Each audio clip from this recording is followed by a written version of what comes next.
Tamil Nadu is a state that has always obsessed over and idealized its political leaders. The Tamilian who is currently enjoying that cult status, the man whom many are referring to as BJP ka Singham, is Mr. K. Annamalai, and he joins me now on my platform Inside Out to speak about a host of issues. Looks like you didn't like the introduction, Mr. Annamalai. What happened? Very normal fellow, madam. Very normal guy, and I'm here in politics to break that cult. And unfortunately, the cult has spoiled Tamil Nadu politics for a pretty long time. And it has hidden a lot of fault lines. It has hidden a lot of issues that needs to be discussed. And the stardom and fan base, what it has done over a point of time, it has swept a lot of pertinent issues under the carpet. So Tamil Nadu is what it is now. It is only because of the cult status that people enjoy. So I am here to break it. So you see me, I'm sitting at middle of the night with you, same dress from morning till evening, and not bothered about my appearance also. Didn't even wash my face. I'm sitting in front of you. This has nothing to do with the cult status, Mr. Annamalai. So what I'm telling to you is, we want to break that person and make sure that common man can come in politics. They aspire to be in positions of power and bring some change. Well, that's your story. But then how do you react, or when people use this title for you, BJP ka Singham Anna, and that's what they're calling you, Singham Anna these days. How does Annamalai react? It is their love, madam. That comes from my policing life. So I've served about maybe 300 kilometers from where we are sitting. We are sitting in Hubli today. Started my career in Udupi. And the name Singham got attached to my working style from Udupi, which is long time back. It was very aggressive in my policing. So that traveled with me to Bangalore and now to Tamil Nadu. So I'm not really bothered with these names, madam, because at the same time, there are also tens of people, hundreds of people who scold me, who abuse me day in and day out. So politics is a profession, or it's a place where you don't worry about too many things, either adulation, and it's a cycle. Sometimes you go up, sometimes you come down. It doesn't matter to you? It doesn't actually matter to me, madam. Doesn't matter. If it matters, then what will happen is you will start attached to the results. And you get attached to the results over a long point of time, then you start reacting to others' opinion. And you don't reflect you as a person. So I don't get attached much. Okay, let me put it this way. You know, when Prime Minister Narendra Modi, when he was the serving Chief Minister of Gujarat, at that point in time, he was not at the national stage, but on that path. And I was there. I used to cover him in Gujarat. I was serving in Gujarat. At that point in time, when he started gaining popularity, wherever he used to go, the slogans would be, "Dekho dekho kaun aaya, Gujarat ka sher aaya." I am asking Annamalai, are you evoking the similar kind of sentiment in the people wherever you go? No, madam. The path that Modi ji took is a very unique path, very different path. So that is a path where all of us believe a common man can walk in the same path that Modi ji has laid for us. That is the belief system in which I have come into politics. Because I'm a rank outsider in a state like Tamil Nadu. If you look at the ecosystem that operates there, it's impossible for rank outsiders to survive. That too for first generation kind of people like me to get into politics and survive. But here, maybe my style is slightly different to the normal political style. I'm very open, very aggressive, in the face. I give it back. I am not a guy who will mince my words. So if there is some comparison, I don't know, madam, that is how I am. I was only asking about, how people are reacting to Annamalai. Is it similar to how people were reacting to Narendra Modi ji when he was on his path to becoming who he is today? No comparison at all, madam. You are a senior journalist. I'm a small man doing a very important work in Tamil Nadu for the party. That is how I believe, madam. I want to ask you, Annamalai ji, you trained as an engineer. Then you went to IIM Lucknow to do your management. Then you took the UPSC exam, became an IPS officer. Then you quit your police service to become a politician. What's next for Annamalai? Very important question, because normally what happens, madam, if you ask me at the age of maybe 10 or 12 what I wanted to be, I was only reflecting my village mindset. I was born in a village, 40 houses, never traveled beyond it. So 10th standard, I was very clear. I told my father that I am not good enough to be a doctor. I will choose engineering because that is easy to study. That's how my life choices was. Where engineering? My friend took a seat in this college, I'll go to that college. That's how I went to a college in Coimbatore. Because not very ambitious, not very cutthroat, and not well planned. My life took a shape on its own. So engineering is the time where something I thought about myself. Okay, I've come to a big city, a lot of friends. Where were you in engineering? I studied in Coimbatore, PSG College of Okay. Technology. There is this peer group. That is the first time I made a life choice. I am not going to sit for a job. At that point of time, it's a big thing. Normally in engineering, you go, you find a job. I said, my life is incomplete. My education is incomplete. I don't want to sit for a placement, get a job and work for somebody. I told my parents that I'm not sitting for a placement. I'm going to take a break here. I'm going to assess what I want to do. And I'm not sure what I want to do with my life, but I've become very clear after engineering. But engineering is what I'm not going to pursue in the next 30, 40 years in my life. Okay. 1 year travel, work for somebody, 8, 9 months. Then decided that I want to do an MBA because I want to finish my education. I want to complete my education process. Maybe a technical education I've done. Let me do a general education also. Then MBA happened. First time you're traveling outside Tamil Nadu. Till then I've never traveled outside Tamil Nadu. I could have come to Bangalore one day for some industrial visit, come to Mysore maybe one day. I never knew how Delhi is. So came to Lucknow. So in for a root shock because I come from a very, a very conservative place where everything is well ordered, managed. So landing in Lucknow day one, going to my campus, I saw things very differently. Poverty, the value of 5 rupees, value of 10 rupees. So I still remember in the old Lucknow city, you get about 8 puris. I'm talking of 2008. 8 puri, small puris they make and give. For about 6 rupees, 7 rupees you get at that point of time. I'm talking of 2008. And the first day in IIM Lucknow, the briefing was, be very careful when you go outside the campus because we were off Sitapur Road from the main city. It is about 30 kilometers, the campus is. Just be careful about your laptop, people might snatch. And when you go to a city, come back before 6 p.m. This is very new to me. And when you go out for projects to the Purvanchal side, the other parts of India, which I've never witnessed, never heard about, I could see what poverty is. I could see how people look at life, very different from how I looked at life. For me, okay, let me do an education, complete my education, probably start a company. That is how my life is. But there you see people struggling. Then you start questioning yourself. Maybe if I was born in a family in Lucknow, maybe if I was born in a family in UP, maybe if my parents are different, maybe by a roll of dice, I got born into a poor family. It might take 3 generations for me to escape that poverty trap. Just 3 generations. Since you are born in a good parents, probably below middle class or middle class kind of setting in a rural village where my parents put a premium on education, they pushed me to study.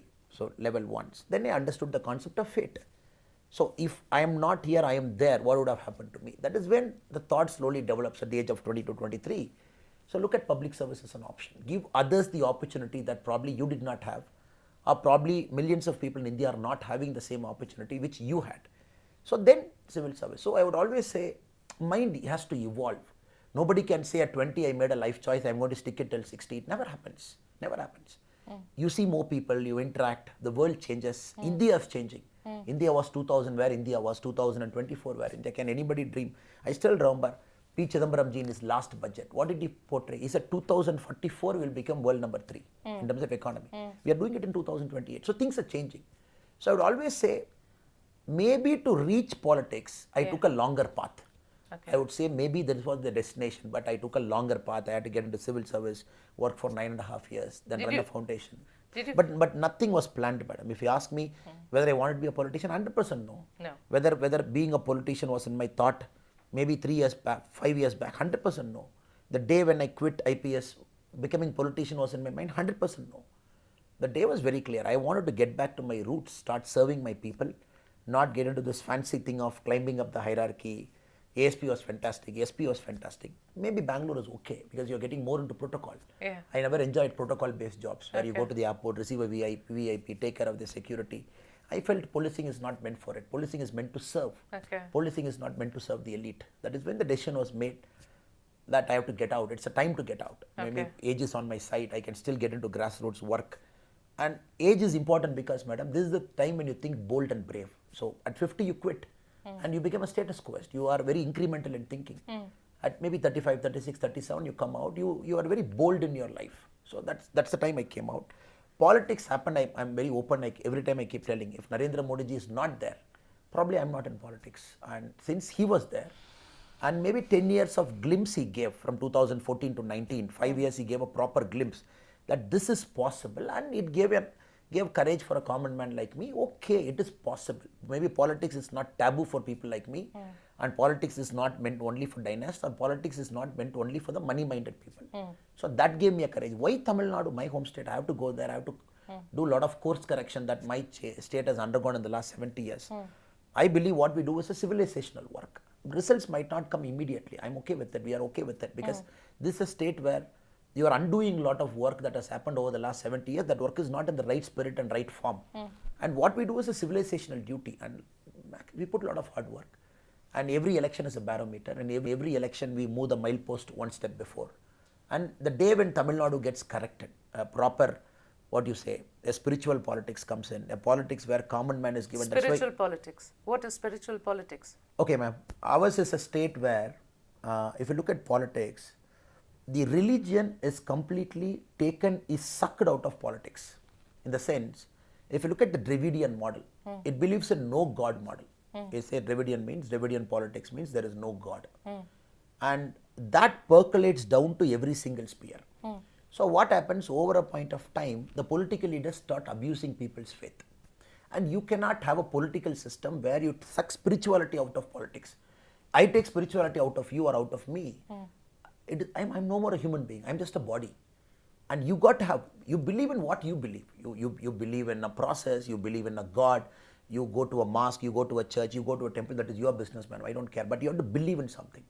So that spirituality is sucked out of Tamil Nadu politics. You want to bring it back? We want to bring it back. I am very open, very clear that spirituality has to come back. And spirituality has to be a part of the political discourse. And you cannot keep hearing this, I am going to abolish Sanatana Dharma, I am going to do this. What happens is, you do it, you are not reflecting the social aspiration. The society is spiritual in nature. Every day, at every home you go, you meet your mother, meet your sister, meet somebody at home. They are very spiritual in nature. The bonding between a father and son is spiritual. The bonding between a parent and their parents is spiritual. The whole life is spiritual. You cannot suck it out and say that, no, my politics is spiritual. So we want to bring it back. And second, we want to bring common man into the center of politics. The cinema culture, it's fine. I'm not blaming anybody for it. But you cannot have a system where you say, I'm larger than life, I'm a god, I'm a demigod, and I enjoy a godlike status. That's what's been happening in Tamil Nadu all of this while. That is what I'm saying, madam. So what happens is, when you become that, for the common man, politics becomes untouchable. You cannot touch a politician and see. You cannot have the typical political conversation where I go to a chief minister or an MLA or an MP, and you just see people like a god. You vote every 5 years, you change government. Right. And that is not progress. And people prostrating, falling at somebody's feet, treating them like God, and celebrating their birthdays as if the world is going to end tomorrow morning. And this I am very clear as a person, as a karyakarta in this party. Of course, there are a lot of people around me, a lot of leaders around me. But we want to bring common man back into the center table of discussion. Annamalai wants politicians to become accessible? Very accessible, rooted, grounded, questionable. If we make a mistake, people should question us like a common man. Nobody is above anything. In Tamil Nadu, you cannot just question politicians just like that. People break cameras, they will come assault you at home. You change votes, people kill you. Not of the West Bengal scale, but it happens. Because they believe, how can you question my leader who was enjoying a godlike status? Okay. And that has to change. Okay. Well, I was asking you questions about I am Lucknow. You brought me to the politics of Tamil Nadu. Did you finished your management, or you did not finish your management in Lucknow? Did you? I finished my management, got my degree. I have a lot of young friends who have ensured that I ask you this question. How much did Annamalai score in what was his CAT score? CAT was 99 point... I took 2 exams, madam. I took CAT and ZAT. For XLRA, there are 2 things. Okay. So CAT was 99.32. Okay. For XLRA was 99.98. And you decided to go to I am Lucknow. Decided to go to I am Lucknow because I am Ahmedabad did not give me an interview call. My max percentile was not 98. You had to have a 98 cutoff. Okay.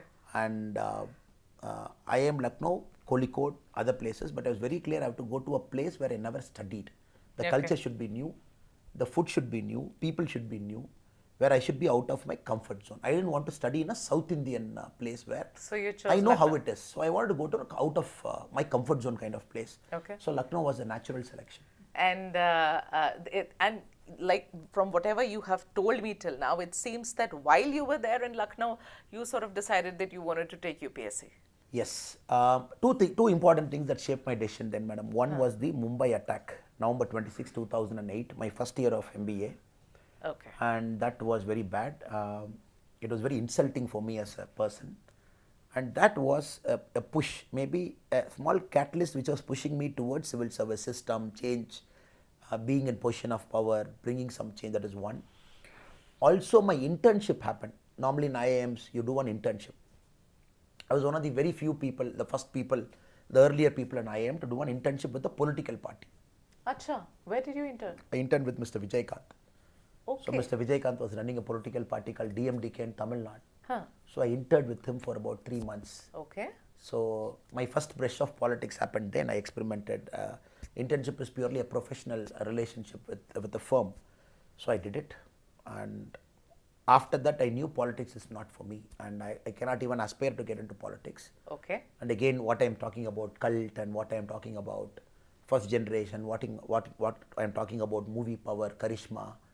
And I knew that it is not for me. Then civil service was also parallelly happening. Okay. So 2009 the internship happened. 2009 I wrote my prelims. 2010 I wrote my mains, the same 1 year thing, and I got into civil service. Worked for about 9.5 years. Again, I'm telling you, if Modi ji was not there in politics, probably I would have continued in civil service. You would have. Or probably I would be running my NGO full time. Either of this could have happened. Annamalai ji, you are somebody who has been changing your profession frequently, and right from being an engineer to going to a management college to getting to UPSC to becoming a politician, a man who does that is bound to have a very, very strong anchor in the background. Who is Annamalai's strong anchor? My life upbringing, madam. My parents, and we are born in a small village. Always the mentality is nothing to lose. And anytime I think that anything will fail, I always say go back to farming. And my parents will accept me for Is who that am still I. your plan B, go back to No, farming? no. Politics is a service. There's nothing called failure here. It is only setbacks you might face. Politics is a service. This is not a job. You come here and there is measurable goal and 5-year performance. Nothing. It's a service. And the way politics is designed, it's a service. Now, maybe people might say it's a profession, it's a full time, but I don't see politics like that. I see politics as a pure service. I don't take anything from the party. I don't draw a salary. I spend my own money to sit where I am in. I came to Hubli with my own money, and tomorrow morning I may travel somewhere with my own money. How do you sustain, Annamalai ji? That is what the next question is. That's an important question. I'm coming. I run a small business. I do farming. Okay. I have something to manage myself. Okay. And again, I'm coming back to the same point. That is why it becomes tough for a common man to survive in politics. Precisely. It becomes all the more tough. And now my responsibility is also slightly larger responsibility. My responsibility is to take care of the state now. So I have an office to run, I have PAs, I have people around me, and I have to do all this. Now it is also becoming full time because I have to give time to it. Yes. So my days in farming are about 3 days a month. Office, Are you still on your farms? Do you still go to your farms? I still go to my farm, yeah. 3 days I in a do week? animal husbandry, so naturally I have to take care, I have to have a look at it, I have to check the accounts. Even Okay. if my mother is seeing it full time, my wife is seeing it or my sister is seeing it, but still I have to see what is happening at least. Okay. So I have to give time. And I also run an NGO which I started the day after I quit. And that has got 8,800 volunteers. I have to give time for that. They're full-time people, their offices. I have to monitor their work. Then I have to do my BJP work also because this is my main responsibility now. So you balance everything, madam. Annamalai ji, let's come to your politics. The polling has just gotten over in your constituency. Usually leaders will know which way the wind has blown. They have already, the polling has happened. What is your information to understanding of what's happening there? Do you really expect to win there? It's not about expecting to win. We will win. It's not about expecting or hoping. I am not getting into that kind of vocabulary. We have put hard work. We have worked. And June 4th is going to be a very important day in Tamil Nadu politics because Tamil Nadu is going to move away from the post-Dravidian politics. Till then it is Dravidian politics. It is going to enter into post-Dravidian politics. So first time a third party like BJP in Tamil Nadu is going to prove, is going to tell maybe the rest of India that look, BJP has arrived and BJP is there to stay and Tamil people are ready to accept a third party away from the Dravidian party. That milestone is very important because after 70 years, this is going to happen on June 4th. And for that, I am very open with the numbers, and people ask me numbers. I would say the vote share would be somewhere touching around 20%, which would be 5 times of what people say this is BJP's vote share. It will be 5-6 times more than where we are. Okay. And then we will be opening our account also. Maybe very first time we can very proudly say BJP on its own, without any Dravidian party support, be it the south, be it the west, or be it in Chennai. The party would be opening our account with a handful of seats. It will be opening our account. We will be sending MPs to the Handful parliament. of seats means? You wait and see, madam. Handful of seats in Tamil Nadu, generally what happens is, it is generally a sweep kind of election. Tamil Nadu generally gives a sweep. Yes. Here and here it gives a sweep. Yes. But I keep telling it is going to be double digit this time. Double digit. Yes. NDA and BJP combinedly. Ma'am, you are, why I'm so confident? Why I'm so confident? You have no fears and doubts of a first time Annamalai. You don't even bring that to your personality. why There's should I bring nothing. You just full confidence going on, double digit, opening accounts. This is what we are going to do. Vote share. A sitting MP in Perambalur who won on a DMK symbol is contesting in BJP symbol this time. Okay. So he's not having that doubt. He's not having that doubt. He could have safely gone with any of the Dravidian party and contested in their symbol, either a rising sun or a two-leaf symbol. He could have contested. He had choice to pick that. He doesn't have doubt. He is contesting a sitting MP in our symbol.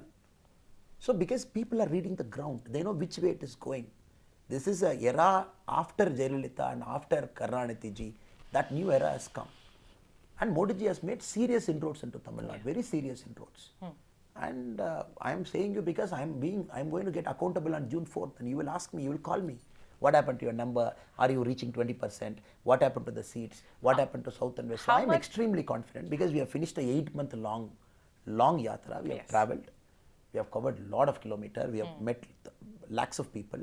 We have spent time at the ground level. We know what people are thinking. And of course, I know, ma'am, it's a very tough state. You are taking on 2 parties, money power, muscle power, everything is there. Despite everything, I am giving you a very honest assessment. This will happen on June 4th. How much is riding on Annamalai? Ma'am, I am like a water on a lotus leaf. So you put burden on my shoulder, then it is going to pull me down. I don't see anything as a burden. I see it as a responsibility. The party there must have been some internal assessment. Party must have set a goal. Ki bhai Annamalai ji, you're the president of the BJP in Tamil Nadu. These are so many seats that we expect to win in these places. Madam, anything that we talk is based on a realistic model, on an assumption, on a very practical viewpoint. So we know where we are, where we have to go, and what work we have put, and we have to reach there. End of the day, politics is also science in a way. It is not that things will happen arbitrarily. Things will happen with a plan. Absolutely. So BJP is a party that is known for its organizational strength in a scientific way. And we don't do politics just like that, madam. We do organizations based on science. And I'm extremely confident that it will be a great result for us on June 4th. Annamalai ji, you are a young and up-and-coming leader. I want to ask you a question about another, still young and always to be launched leader, Mr. Rahul Gandhi, who's today just announced in the morning that he is going to fight his elections from Raebareli. He's quitting the seat Amethi. He's not going to be fighting from there. Your party, of course, has had a field day today saying Rahul bhagya, Amethi chhod ke bhagya. As a fellow politician, even though from a rival party, how do you assess all of that is happening there? The distance between Raebareli to Amethi is not long. It's 62 kilometers. I checked in Google today morning. Out of curiosity, I Googled Raebareli to Amethi, how far he has gone. How far he has gone? I said it's 62 kilometers. But in terms of Indian political history, it is more like 62,000 kilometers. The reason I'll tell you why, madam. Any politician, people see certain attributes. Yes, of course, Atal Bihari Vajpayee ji has lost an election. Some of the tallest leaders of our country, they have lost election. It is not that people had a near perfect record. Every election they won. And politics by nature, sometimes there is a wave you lose an election. It's okay, madam. What people see in a leader is the important attribute, how do you overcome setbacks? Because tomorrow people are aspiring to be a prime minister's chair. And this chair comes with a lot of setbacks. Economy is not growing, there is a World War III brewing, there is some powers at fight, there is a 2-prong attack of China and Pakistan. Now Rahul Gandhi ji is not able to handle a simple election. how is he going to handle the burden of that chair? And that too on the last day. You imagine when last day morning, early morning, they release a statement saying Ray Bareli this is the candidate, Amit this is the candidate. Then private jets wait for you. Then your family boards the private jet. You land there. Then you go there 2 hours before the nomination. You give a nomination. So these are not qualities of a leader. So today, what Congress has done, it has taken its seats to less than 50.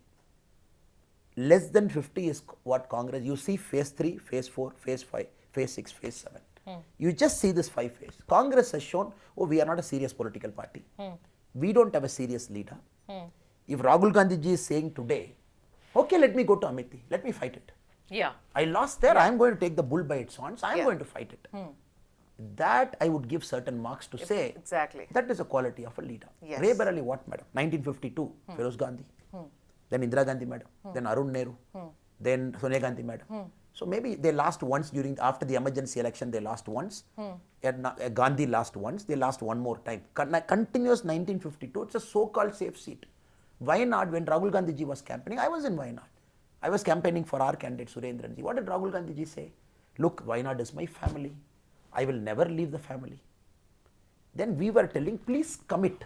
Before Kerala votes, a honest leader, an ethical leader should commit. I am going to fight 2 seats. There is nothing wrong in fighting 2 seats. I give it to you. But be honest about it. But he did. There is nothing called, you say Kerala is my state and you are my thing. You just don't commit. Till last day you keep waiting. Last day of nomination you go. This shows the moral bankruptcy of Congress. So people, whatever little, maybe 5% they had on Congress has become zero money. I am challenging you, madam. You are a senior journalist. You take my word. You count just Congress seats from today till phase 7. Okay. You just count. It will be in single digit or maybe it might be in earlier double digit. They will go below 50. You are saying from third phase to phase 7? Yes, count. Who will vote for a Congress party, madam? When you project somebody as a leader, this is how you put a nomination. This is how you go to Ray Bareli. Last day of nomination you go. And the whole of South you are building a narrative for the last 2 years. Congress is there, I am going to do it. And then suddenly, okay, next assumption. Can Rahul Gandhi ji tell tomorrow morning which seat he will resign, assuming he is going to win both? Madam, you cannot operate politics on double standards. People are intelligent. People read through you. Tomorrow morning, what will he resign? Is Wayanad, if he is resigning Wayanad, should go for a second election? Or he is resigning Ray Bareli, who will contest again? Is Priyanka Gandhi ji going to contest after he wins and resigns? So he has created more confusion by the choice. Amethi, you go contest the second seat, that's a different argument, a different narrative. Correct. But you contest Ray Bareli after assuming you are winning both seats. What are you going to do with the second seat? So this is the confusion a party operates. So can we give 142 crore people's life to Congress party to decide my fate after they come to power, if at all they come to power? So people don't want that. People want consistency. People want straightforward talk. Annamalai ji, very recently we had a former minister in Pakistan, Fawad Hussain, who was eulogizing, admiring Rahul Gandhi. Your party, of course, as usual, obviously said that is Rahul Gandhi now going to fight elections from Pakistan? But this sort of a support coming in for a politician here in India, how do you see it? Nothing wrong, generally, nothing wrong in the Congress thinking. Generally, they look for this appreciation from the Communist Party of China. They have done it previously also. And maybe Congress believes Pakistan is not an enemy state. You will not believe the India alliance. The day Modi ji was in, I think Modi ji was in Thiruvananthapuram the day before. He unveiled the 4 astronauts of our country. And next day he was in Tuticorin. So the DMK minister issued an ad. Because Modi ji was opening a satellite launch center. So he put a vehicle and he put Chinese flag. We saw that. We complained. Kanimali Karunanidhi ji's daughter, who is an MP, she came and defended.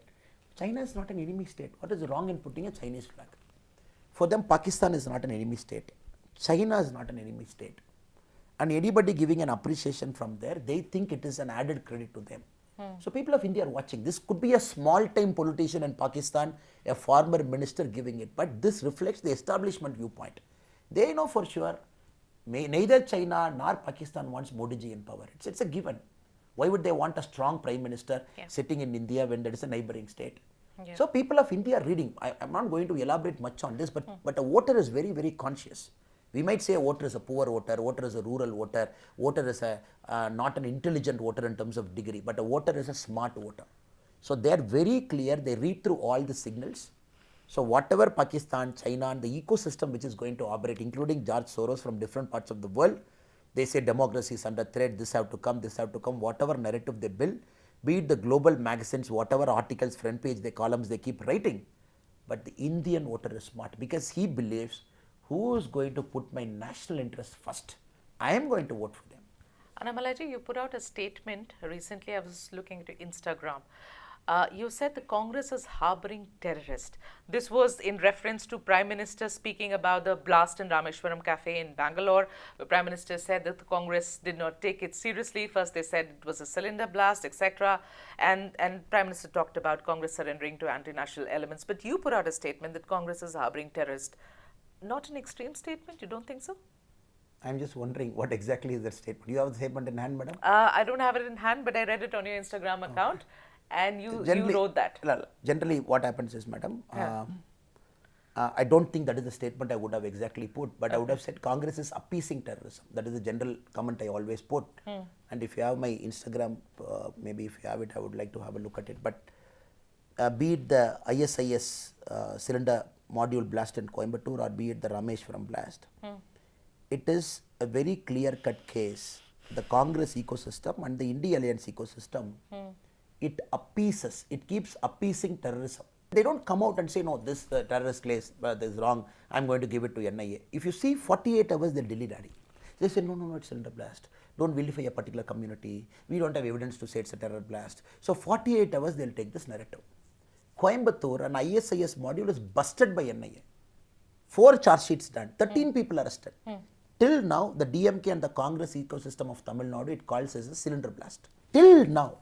So, appeasement of the highest order is what they do. I am not speaking about anybody, ma'am. Terrorists don't have a religion. They might come from a misguided view of religion, they might come and do it. But it is important you call it out. Till you don't call it out, how will you put your security system in place? So, their appeasement, whenever they come to power, is always at an all-time high. Okay.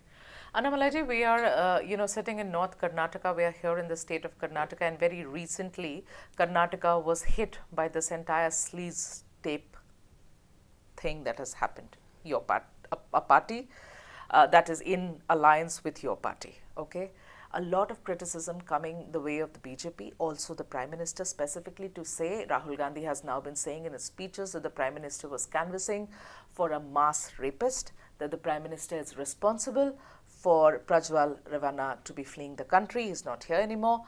All of this that has come your way, your party's way, especially in this context, you as a cop who served there in Bangalore, and now you as a politician who's part of the BJP.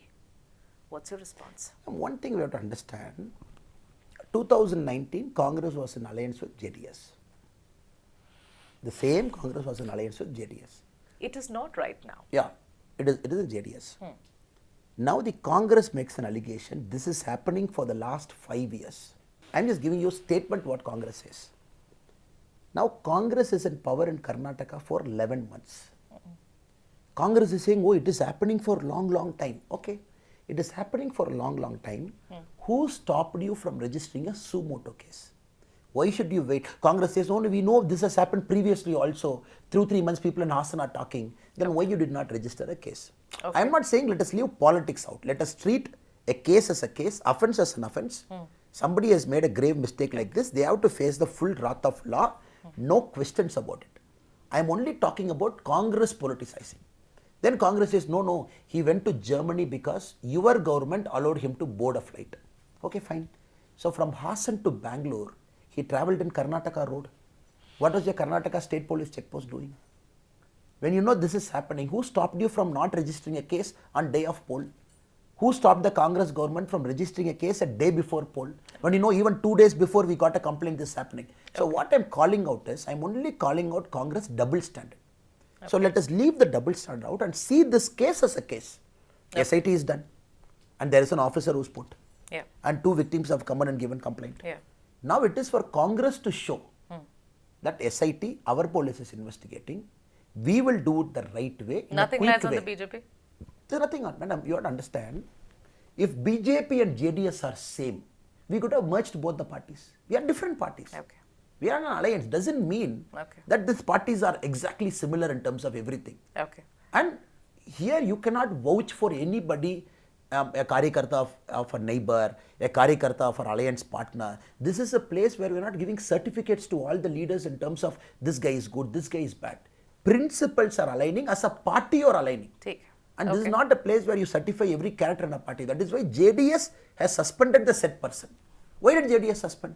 Because they felt for a fair trial to happen, I am going to take the first step by suspending. Okay. So expecting Rahul Gandhi or Congress to say Modi ji or BJP has to certify every single person in our country, it is not possible. Okay.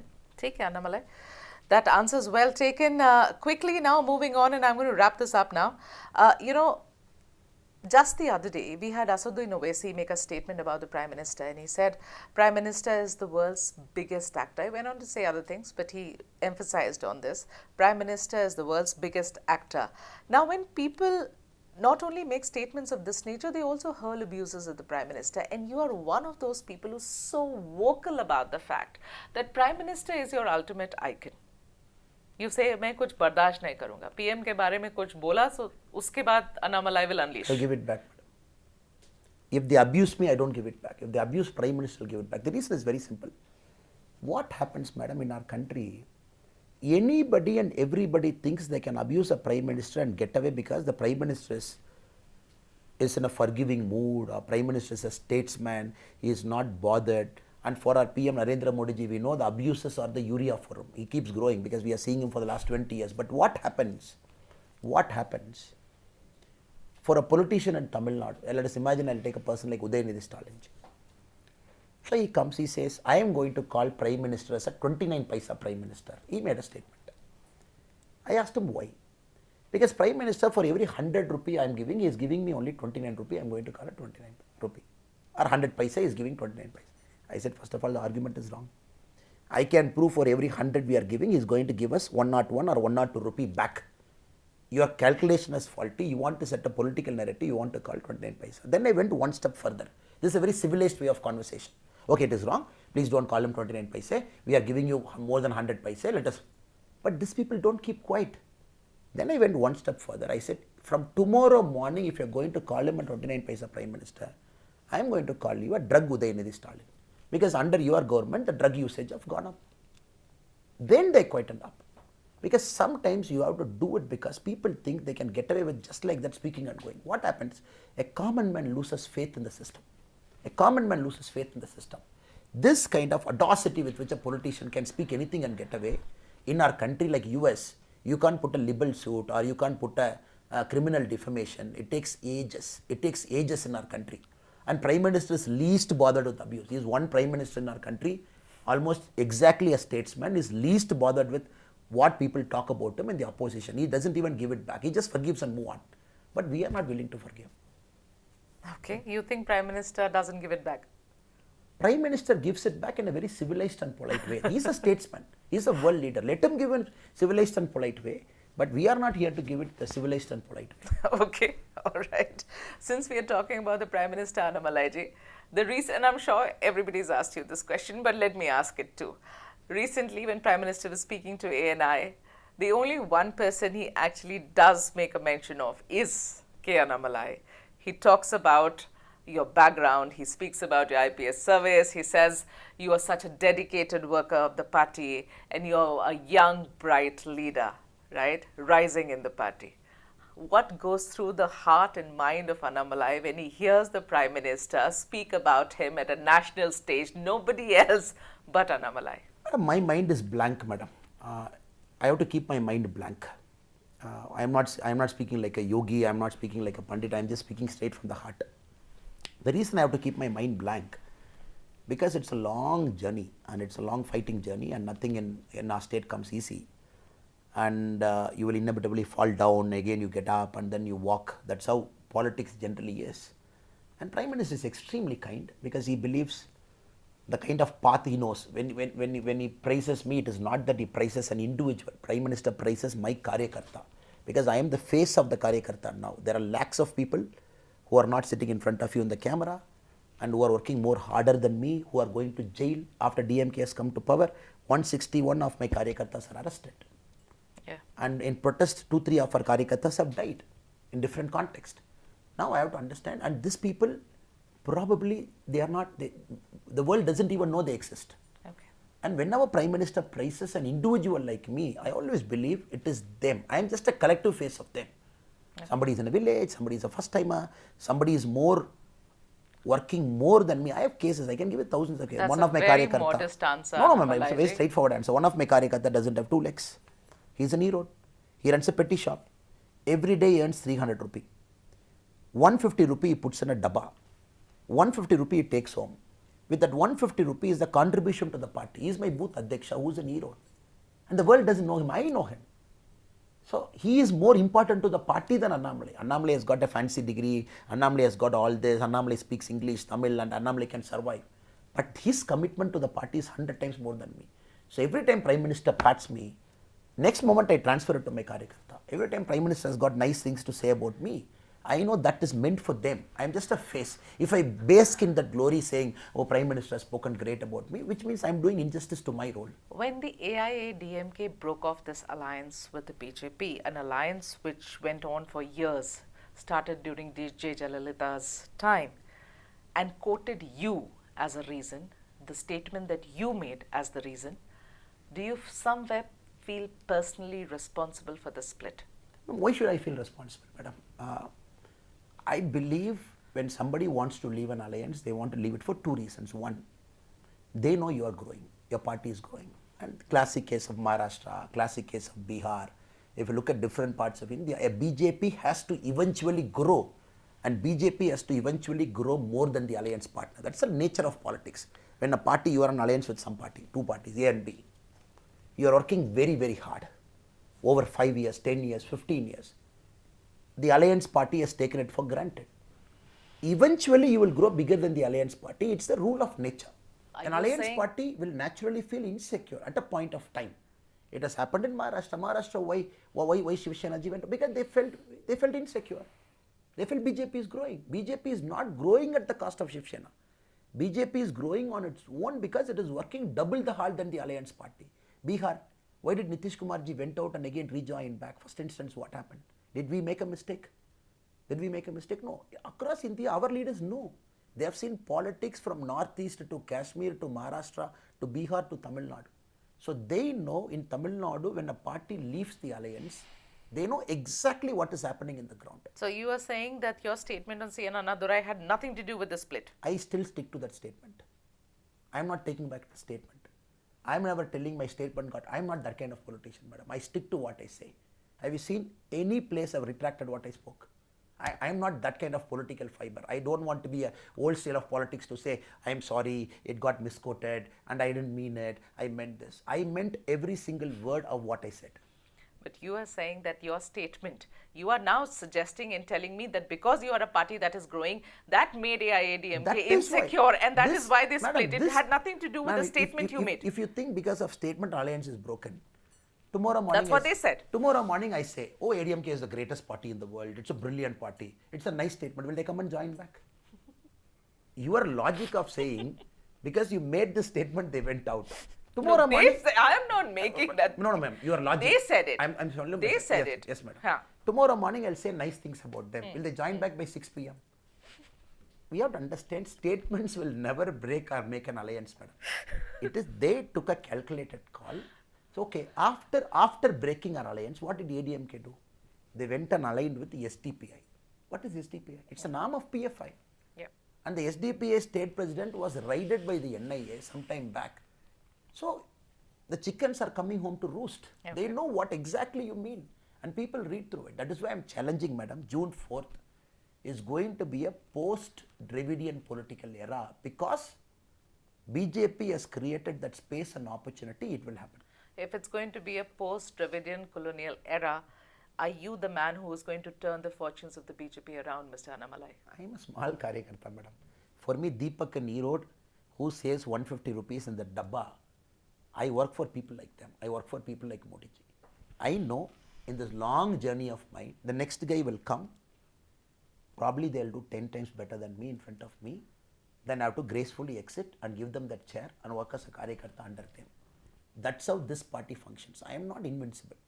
There are thousands of better people than me who are waiting for an opportunity. I got an opportunity at 38. Okay. The party, for a rank outsider like me, no immersive nature in politics, they took a bet and risk on me. That is unlike, nobody will do it. Nobody will do it. I am a cop. Which cop has survived in politics? They say, oh, police mind. Hardly any. In police mind, how will you survive? This party has bet on me. It has betted on me some time back. So if Annamalai makes it this time, right, your first time, if you make it to the parliament, does Annamalai see himself playing a very important role in the centre? Madam, I have to represent the voice of Tamil Nadu. Like me, whoever is getting elected from BJP, we have to represent. If you have to be so politically correct in all your answers and give no direct answers to my direct questions, Annamalai ji. Madam, you don't understand, madam. It is the party that tells me you do this. Are you ambitious or not? I am not ambitious. You're not ambitious. I am not ambitious. You don't want to become the Chief Minister of Tamil Nadu. You don't want to become a cabinet minister in the centre. What do you want to do? Madam, I am Please here. don't give me the same answer of serving the people. I am here for bringing political change in Tamil Nadu. Very simple. Okay. So like a horse with blinkers on, I am moving towards it. And that political change is a civilizational revival. And for that, chief minister is just a designation. If there are thousands of people better than me in the party, they will do that job. I will work under them. Okay. Because for me, this goal is very clear. We're not very power push. If I'm looking at power as an option, the choices I would have made after I resigned would be very different. Okay. So for me, power is not an option, madam. It is not. Maybe it is a gateway to something we want to achieve. Okay. So I am not looking That's at not your goal. 100% not. Not your goal. Let me, in the end, ask Annamalai, who is so aggressive all the time, many a time restless. How does Annamalai unwind? What do you do in your free time? You have a hobby or something? What do you do? I read a lot of books. I play games. I play with my children. I walk. I trek. I do a lot of things which is away from media. So people think I'm all the time working. So I'm not. That's so not I the take case. very strategic breaks. I know when to unwind, when to relax. Okay. And yes, madam, I'm very spiritual in nature. I do a lot of spiritual trips also. Okay. And Annamalai ji, you know, you have now become an icon for a lot of young people. I mean, that's a compliment. Take it whichever way you want to. And these young people who are looking at you, Annamalai ji, and your trajectory in life till now, what is the message for those youngsters here? Would you tell them to try and make it to a sarkari job the way you did, like an IPS officer? Or to try and perhaps form a sarkar like the way you are expected to do now, maybe in a few weeks' time? What's the message for the youngsters? What should they take away from the life of Annamalai? Very small life I've lived, madam. But one thing, if I look back at my 13 years of my life, I would say hard work, never ever sacrifice it. Integrity, most important. Be yourself. Ups and downs are inevitable, but just don't sacrifice your principles. Your principles brings you here. It might take you somewhere, and more importantly, don't change with the positions that will come to you. Positions sometimes make you to change your nature as a person. I keep telling in many interviews also, when I took a break here, I was living with 8,000 rupees salary. I was getting salary from somebody and I have to do a small job for them. 22nd, 23rd day, the money will get over. I will skip one dinner. 27th day, I will skip lunch and a dinner. Later, when I look back at that life, that 1 year which my father told me very clearly, without a job, don't come home. Because I took a very forcible thing with my father to say I'm taking a break. My father was very clear, it's stupid to take a break. I said I'm taking a break because I have to do something in life. I don't want to do this. My father was a typical loving father. He said I'm going in the wrong direction, wrong life. He said don't do it. So that 1 year is very important to me because, madam, that is the time forcibly I learned so much about life myself. True friends, who stays with you. When there is nothing with you, how you still behave. Are you going to sacrifice something because you are short of money somewhere? So that important year, 2007 in my life is very, very important for me. So that, whatever people might say, oh, he did this, he did that. But that 1 year is the most beautiful journey of my life because that is where I discovered who I am as a person. Under pressure, this is me. Without money, this is me. With money, this is me. And no job, this is me. So that I know what I am. So you put me in any pressure, nobody can break me because I've seen the worst in life. I've gone through the worst in life. And I've made some of the toughest decisions in life because I have to follow my karma, the path my heart tells me to follow. Nobody can resign from IPS, madam. Impossible for a person like me. Must have been who a has- tough decision, Annamalai ji. Of course, your wonderful wife who's supporting you, father and mother supporting you. That's a different argument, madam. But you are there. You achieved something in life. You have made a mark in a state, and you never put a single foot wrong in Karnataka. All my policing 9.5 years, if you check, I never put a single foot wrong. All the time I was in the right place, doing the right things. I was ramrod straight. There you are quitting. I am not quitting because I had some allegation there that I want to go there. No. You wanted to quit because I said this is the time you bloody quit. Because you don't quit it now, you are not going to quit it anywhere. So what I am trying to say, madam, I want people to see that also. Have conviction, hard work, integrity. Sometimes you got to go through this. I still remember there is this, a very beautiful Japanese author's line, I read it long time back. Inevitably, you have to go through a hurricane. But feel grateful you have come out of hurricane because the person who entered the hurricane is different. The person who have come out of the hurricane is different. Absolutely. But you have to go through it. With youngsters, I keep telling you got to go through it. You got to push yourself. People say, no, I want to do IAS, but can I work and do it? Can I do this and do it? Can I do this and do it? I said, look, you have to do it full time. And you know that you are going to go there. Why do you want to put one leg there, one leg there? No, if I do it, what will happen? We will see what will happen after 1 year. So let us go through it. If nothing is happening, still that 2 years have made us very hard as a person. It has made us to discover who we are as a person. So my only request to any youngster who's watching this, who's trying to see where my life has taken me, I'd only say hard work, integrity, and never ever sacrifice yourself as a person. Don't change because the positions might keep changing. Today I am a state president. Maybe tomorrow morning I'll be something. After June 4th I'll be something. I could be anything. But whatever it is, you should be the same person. With positions you keep changing, your relationship with public changes, the way you treat your colleague changes, or the way you talk to your driver changes, or the way you talk to a watchman changes, or the way you talk to the hotel, the person who's giving you food changes. And every time it has to be the same. That is the single biggest lesson we have to learn in life. Life keeps giving us that opportunity to learn that lesson. But many a time we don't learn it.